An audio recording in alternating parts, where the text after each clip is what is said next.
One bomb, one dive, one chance to change history. The morning sun climbed slowly over the endless expanse of the Pacific Ocean on June 4th, 1942. Its light stretched across the waves in shades of gold, copper, and deep blue, illuminating a world on the brink of a battle that would shape the course of World War II. The air was thick with humidity and tension. Every man aboard the USS Enterprise, CV-6, and her sister carriers knew this day could decide the fate of the Pacific. High above the warships, Lieutenant Richard Holly Best tightened his grip on the controls of his Douglas SBD Dauntless dive bomber. His gloved fingers whitened with the effort, steadying the plane as he prepared to execute a maneuver he'd practiced countless times. Behind him sat his radio gunner, James Francis Murray Jr., nervously checking his .30 caliber machine gun for the 100th time, a ritual that did little to calm his nerves amid the roar of the bomber's Pratt and Whitney R-1820 radial engine. Best's squadron, VB-6, had been airborne for more than 2 hours, sweeping the vast Pacific with eagle eyes in search of the elusive Japanese carrier task force. From the decks of the USS Enterprise, a fleet of 37 dive bombers, 14 torpedo bombers, and 10 fighters had been launched in the pre-dawn darkness, sending these young men into the unknown. It was the largest aerial strike ever mounted by the U.S. Navy, a daring gamble to intercept the Japanese fleet before they could launch a devastating attack on the American carriers. In the cramped cockpit, radio static mixed with the steady thrum of engines and the distant chatter of the flight group leader, Commander Wade McCluskey. McCluskey had altered their search course, guiding the group north by northwest, trusting his instincts when the prescribed search patterns yielded nothing but endless blue water. Fuel levels were dwindling steadily, forcing some pilots to abandon the mission and return to the carriers for safety.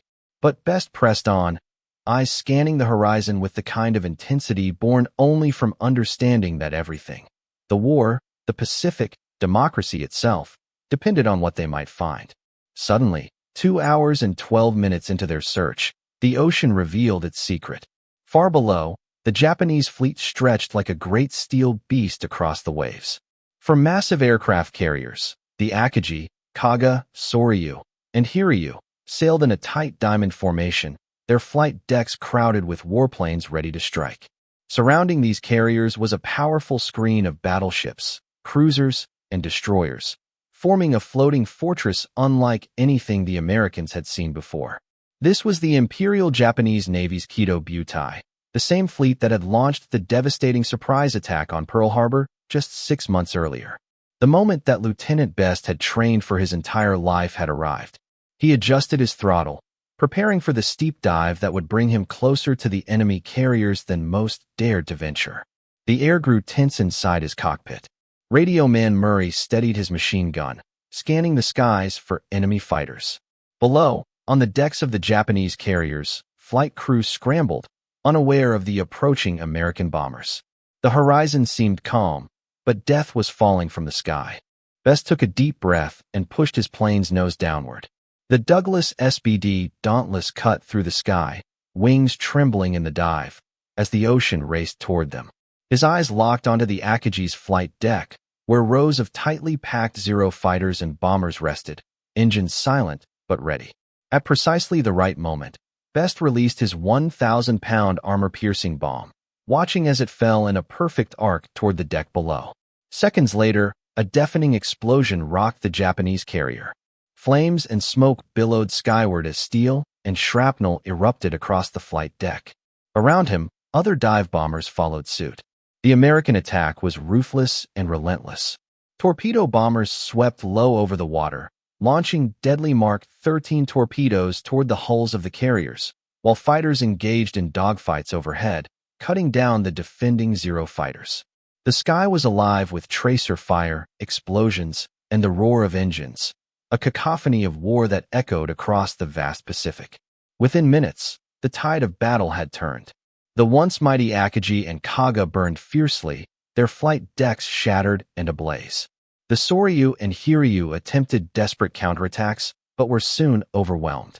American aircrews, many just barely out of training, executed their missions with precision and courage that would become legendary. Lieutenant Best and his radio gunner, James Murray, would emerge from the battle as heroes, their dive-bombing runs crippling the Japanese fleet and altering the course of the war. The Battle of Midway, fought in those crucial hours of June 4th and 5th, 1942, marked the turning point in the Pacific theater. Japan's offensive momentum was broken, and from that moment forward, the U.S. Navy seized the strategic initiative. But the victory came at a cost. Dozens of American planes were lost, brave men went missing or were killed, and the tension aboard the carriers remained palpable. Back on the USS Enterprise, the decks were slick with seawater and stained with oil. Crews worked frantically to prepare for the next wave of attacks, knowing the battle was far from over. As the sun rose higher over the Pacific, it shone down on a shattered Japanese fleet, its fate forever changed by one bomb, one dive, and the unyielding resolve of men like Lieutenant Richard Hawley Best and James Francis Murray Jr. The sun had barely crested the horizon when Lieutenant Richard Hawley Best felt the sharp jolt of adrenaline surge through his veins. The sea beneath was calm, a cruel contrast to the storm brewing in the sky above. The air smelled of salt and smoke, a bitter reminder of what had already been lost and what was still at stake. Behind the controls of his Douglas SBD Dauntless, Best's knuckles whitened on the yoke as he tightened his grip. Beside him, James Francis Murray Jr., his trusted gunner, scanned the skies through narrowed eyes, fingers twitching near the trigger of his .30 caliber machine gun. This wasn't just another mission. This was the moment that could rewrite history. 2 hours earlier, the USS Enterprise had thrown her aircraft into the dawn darkness, launching 37 dive bombers, 14 torpedo planes, and 10 fighters. A lethal swarm born from desperate hope and steely resolve. The Squadron BB-6, Best's squadron, was among them, pushing deeper into enemy waters, eyes burning with the knowledge that failure meant death not only for themselves, but for the entire Pacific theater. The radio crackled with static and tension as Commander Wade McCluskey, eyes sharp and unyielding, guided the air group toward a fading blip on the radar. No one spoke unnecessarily. The weight of silence was heavier than the roar of engines. Then, as if the ocean itself exhaled, the truth broke through the endless blue. The enemy. 4 Japanese aircraft carriers, Akagi, Kaga, Soryu, and Hiryu, spread in a deadly diamond formation, their decks alive with hostile aircraft, black smoke beginning to coil from the first hits. Best's heart hammered in his chest. This was the target, the prize, the inferno they were about to dive into. Ready for the dive, Best whispered, voice tight with resolve. The Dauntless nosed over, hurtling toward the enemy with precision honed by endless hours of training and sheer necessity. Time seemed to slow, the world narrowing to the thrum of the engine, the sight of the target growing larger, and the countdown in his mind. Below, the flak exploded like deadly fireworks, ripping at the sky and threatening to tear his plane apart. His radio gunner's fingers tightened on his weapon, eyes scanning for fighters, for death. One bomb, one chance. With a final breath, Best released his payload. The world shook as the bomb tore into the flight deck of the Akagi, the carrier shuddering under the violent impact. Flames erupted, feeding on fuel and ordnance, sending plumes of black smoke skyward. Around them, other squadrons pressed their attacks, the sky erupting in a cacophony of explosions, tracer fire, and the roar of desperate engines. Torpedo bombers dove low, fighters engaged in frantic dogfights, and the ocean trembled beneath the fury. When Best pulled away, his Dauntless battered but intact, he glimpsed the horror unfolding. The Akagi burning fiercely, the Kaga listing, the Soryu aflame, and the Hiryu maneuvering to strike back. Radio crackled with urgent commands and cries of loss. Many comrades would never return to their carriers. The price of victory was blood. Back aboard the Enterprise, sailors watched the smoke plumes rising on the horizon, a grim testament to the destruction wrought by their brothers in arms. But there was no time to celebrate. The Hiryu's counterattack was imminent. Lieutenant Commander McCluskey barked orders, the deck alive with motion as aircraft scrambled for takeoff, ready to meet the next wave of the battle. The fate of the Pacific hung on every split-second decision, every burst of machine gun fire, every bomb dropped. The Battle of Midway was far from over, and in that fierce dawn light, every man knew the war for the skies had truly begun. The quiet dawn over the central Pacific masked the fury that was about to erupt. As the early morning sun struggled to break through thin clouds, the serene blue of the ocean below was shattered by a relentless roar of engines. High above, hundreds of Japanese warplanes surged forward, their silhouettes cutting against the pale sky. The Imperial Japanese Navy's carrier strike force, led by Admiral Isoroku Yamamoto, had launched a massive aerial assault on Midway Atoll, a remote American base that had become a strategic beacon in the vast Pacific. For months, the Japanese had been plotting to crush the U.S. Navy's remaining carrier power in one decisive battle, and Midway was the perfect trap. But the Americans had a secret weapon, the brilliant cryptanalysts of Station Hypo in Pearl Harbor, who had cracked the Japanese naval codes. Armed with this vital intelligence, Admiral Chester W. Nimitz, commander of the U.S. Pacific Fleet, had positioned his forces in ambush. As 0730 hours approached, the American carriers, USS Enterprise, CV-6, USS Hornet, CV-8, and the battered but still fighting USS Yorktown, CV-5, prepared to unleash their aircraft. The decks of these floating fortresses buzzed with activity. Pilots, gunners, and crew members ran to their stations, checking and rechecking their planes, aware that the fate of the Pacific hinged on the outcome of this battle. Among them was Lieutenant Richard Best, a skilled dive bomber pilot with Scouting Squadron 6, VS-6, aboard the Enterprise. His hands tightened on the control stick of his Douglas SBD Dauntless, the knurled leather glove stark against the metal frame of his cockpit.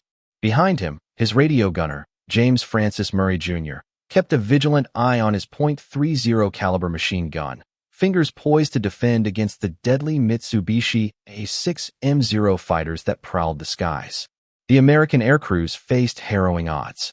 Fuel levels dropped steadily as they searched the endless blue for the elusive Japanese fleet. Some pilots, their gauges warning of impending exhaustion, had already turned back, sacrificing their chance to strike for survival. But Best pressed on, driven by the knowledge that hesitation meant disaster. The Pacific War itself might be lost if they failed here. Then, after 2 tense hours of searching, the ocean revealed its deadly secret. Like dark jewels scattered on a vast blue carpet, the Japanese fleet came into view. For mighty aircraft carriers, Akagi, Kaga, Soryu, and Hiryu steamed in a tight diamond formation, surrounded by an escort of cruisers, battleships, and destroyers. Their flight decks were packed with planes ready to launch an attack that could decimate American naval power. With a surge of adrenaline, Best's squadron dove into action. The skies erupted as dive bombers streaked down through flak bursts and machine gun fire. The sound of explosions and gunfire echoed over the water, a deadly symphony of war. The first bomb strikes found their marks. Akagi's flight deck erupted in flames as 1,000-pound bombs tore through fuel tanks and munitions stores. The Kaga was similarly engulfed, her superstructure a fiery beacon against the sky. The Soryu shuddered under the assault, smoke billowing from the wounded carrier's decks. Amid the chaos, Lieutenant Best demonstrated extraordinary calm and precision. Despite the intense anti-aircraft fire, he released his bombs with deadly accuracy, hitting the Akagi's hangar deck multiple times. His actions not only crippled the carrier, but saved countless American lives by preventing further Japanese strikes. However, the battle was far from over. The Japanese carrier Hiryu, the last survivor of the initial strike, launched a counterattack. Her planes struck the USS Yorktown, delivering severe damage that would eventually doom the proud ship. But American pilots were relentless, pursuing Hiryu with ferocious determination. At 1,500 hours, dive bombers from Enterprise and Yorktown returned, finding Hiryu vulnerable. Precision bombing runs ignited uncontrollable fires, and torpedo strikes sealed her fate. By evening, Hiryu was sinking beneath the waves, marking the complete destruction of the Japanese carrier strike force. The Battle of Midway was more than a tactical victory. It was a monumental turning point in the Pacific War. The Japanese Navy lost 4 of its frontline carriers, its seasoned aircrews devastated, and with it, the initiative in the Pacific shifted decisively to the Americans. Yet, victory came at a price. The USS Yorktown, heroically repaired in just 72 hours after the Battle of the Coral Sea, was abandoned after sustaining fatal damage from the Hiryu's strike and a subsequent submarine attack. Over 300 American sailors lost their lives in the fierce battle. Lieutenant Commander Wade McCluskey, who had led the initial successful dive-bombing attack on the carriers, barely survived after his plane was riddled with bullets. His courage earned him the Navy Cross, while Richard Best received the Medal of Honor for his extraordinary valor. In the war rooms back in Washington and Pearl Harbor, commanders grasped the magnitude of the victory. The balance of naval power in the Pacific had shifted, but the road ahead remained long and deadly. The Japanese Empire, though stunned, would not surrender.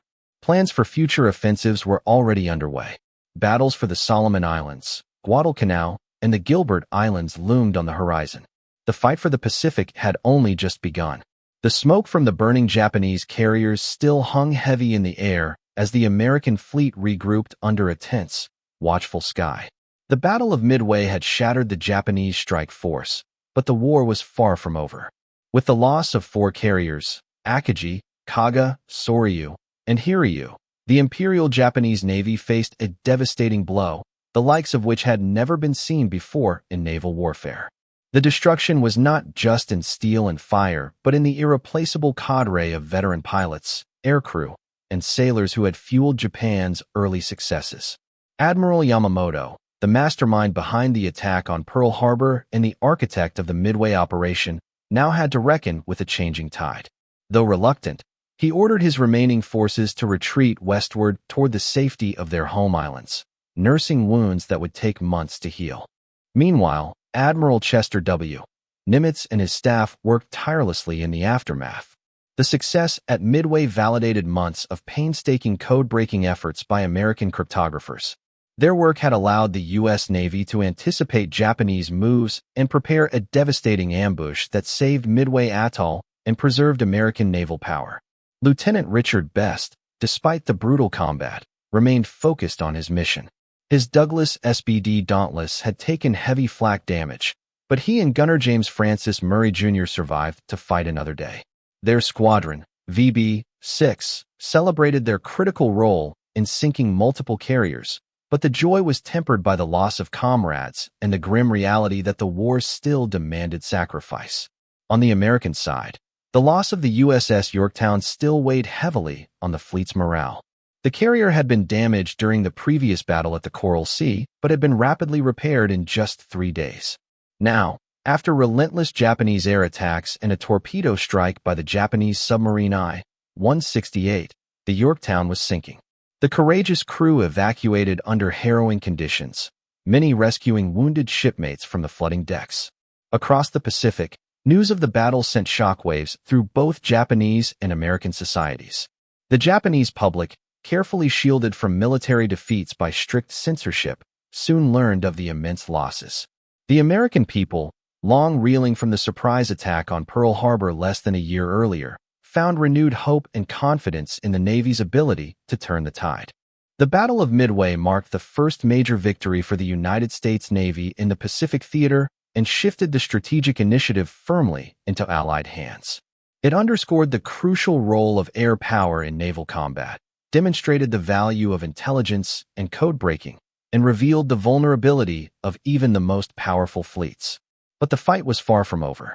Within weeks, the U.S. Navy began preparations for offensive operations across the Central Pacific.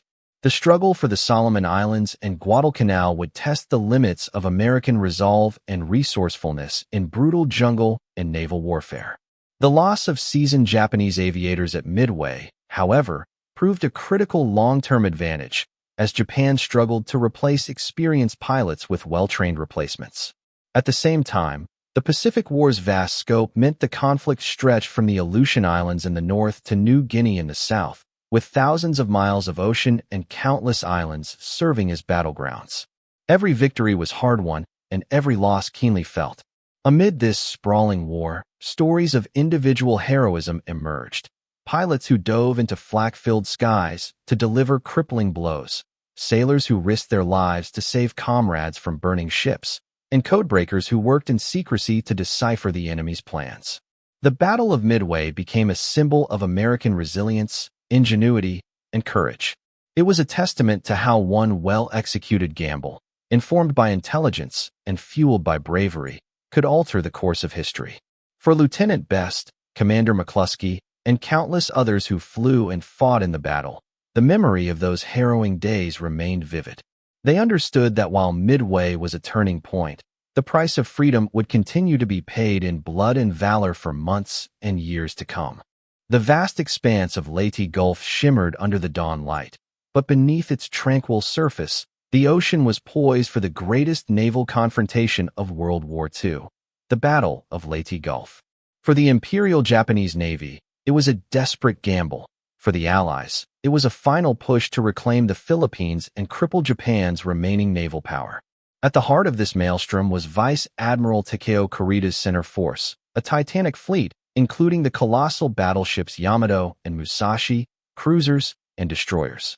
Their mission: break through the San Bernardino Strait and strike at the American invasion fleet, supporting General MacArthur's historic return to the Philippines. Opposing them were the valiant, but lightly armed, American Task Unit April 3rd, 77, known as Taffy 3, under Rear Admiral Clifton Ziggy Sprague. Taffy 3 was a small force of 6 escort carriers, 3 destroyers, and 4 destroyer escorts, far outgunned and outnumbered by Kurita's massive armada. October 25, 1944, 6:37 a.m. Lookouts aboard the USS Fanshawe Bay, CV-70, spotted ominous shapes emerging from the morning mist. The silhouette of Japanese battleships and cruisers sent a shudder through the lightly armed American crews. Enemy surface force in sight, came the urgent call over the radios. What followed was a moment that would be etched forever in naval history. Despite their vulnerability, the American destroyers Johnston, DD 557, Hull, DD 533, and Heermann, DD 532, charged headlong at the overwhelming Japanese fleet.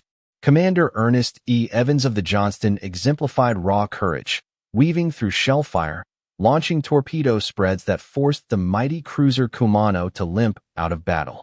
But it came at a terrible cost. Johnston was fatally damaged by 14-inch shells, yet Evans refused to retreat until the bitter end. Simultaneously, the air was alive with American Wildcats, Avengers, and Helldivers from the escort carriers. These pilots launched relentless attacks, often flying without full armaments or fuel, strafing enemy bridges and dropping whatever bombs they could muster. Their bravery was staggering, given the massive firepower of the Japanese ships. The USS Gambier Bay, CV-73, took multiple hits from the heavy cruiser Chikuma, ultimately sinking, the only American carrier lost to enemy surface gunfire during World War II. Yet, this sacrifice, along with the fierce resistance of destroyers and aircraft, bought precious minutes for the rest of the invasion fleet. At 9:20 a.m., in a decision still debated by historians, Kurita unexpectedly ordered a retreat, convinced he was facing a much larger American force. This retreat saved the American landing operations, but left behind a grim tally: 2 escort carriers, 2 destroyers, and a destroyer escort sunk, with over 1,000 American sailors lost. Meanwhile, to the north, the Northern Force under Vice Admiral Jisaburo Ozawa played its grim role as decoy for depleted Japanese carriers, baiting the powerful American Third Fleet away from Leyte. Despite their diminished air groups, Ozawa's carriers suffered devastating air attacks from Task Force 38 under Admiral William Bull Halsey. By the end of October 25th, Zuikaku, Zuho, Chitose, and Chiyoda had been sunk or crippled, along with hybrid battleship carriers Ise and Hyuga. The loss extinguished Japan's last hope for a meaningful carrier strike capability.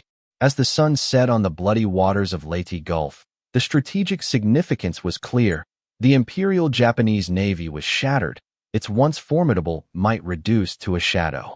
The Battle of Leyte Gulf was not just a victory for the Allies, it was the death knell for Japanese naval power in the Pacific. But the price was high. The heroic stand of Taffy 3 became a symbol of courage against impossible odds. Commander Evans was posthumously awarded the Medal of Honor for his gallantry.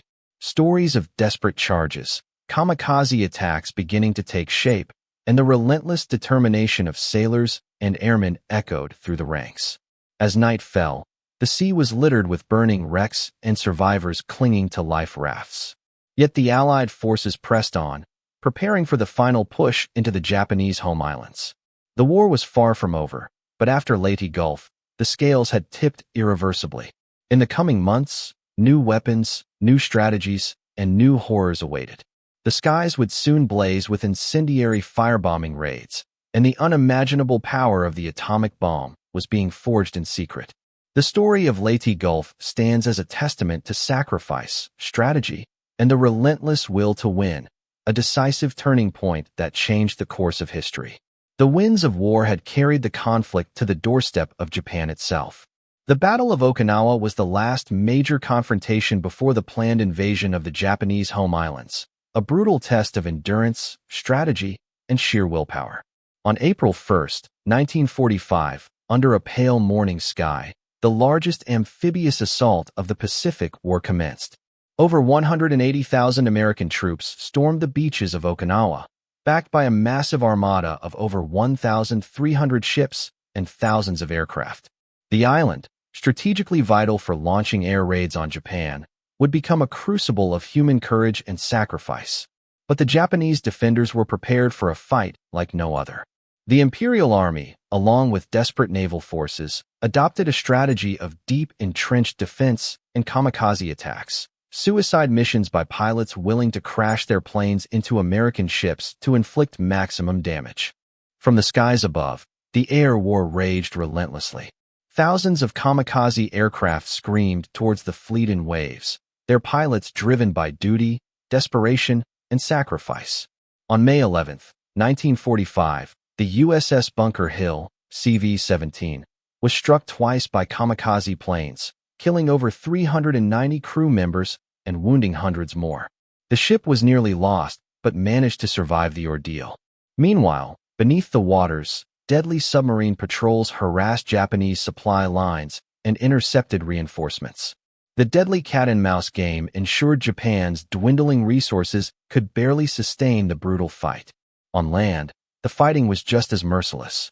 The jagged terrain of Okinawa became a killing ground of caves, tunnels, and fortified positions.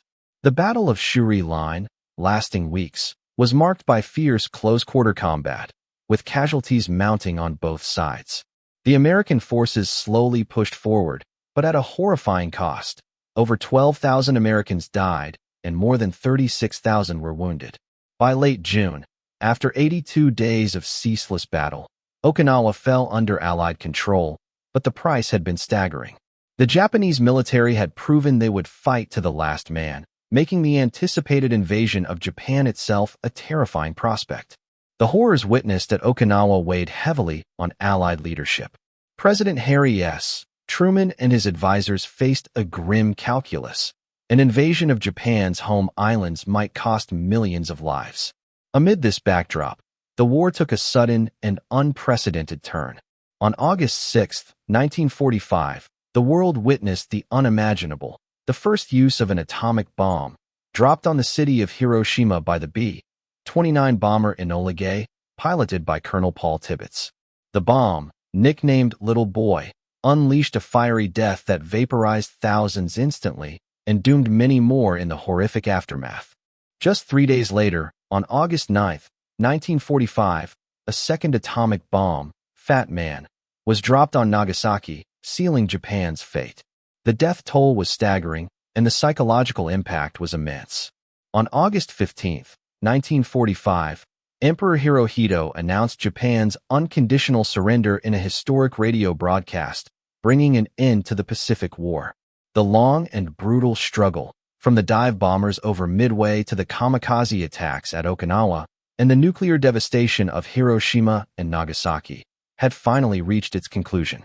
The sacrifices of millions, the courage of thousands, and the innovations in warfare had changed the world forever. As the sun set on August 15, 1945, the Pacific Ocean, once a battlefield, began its slow journey back to peace.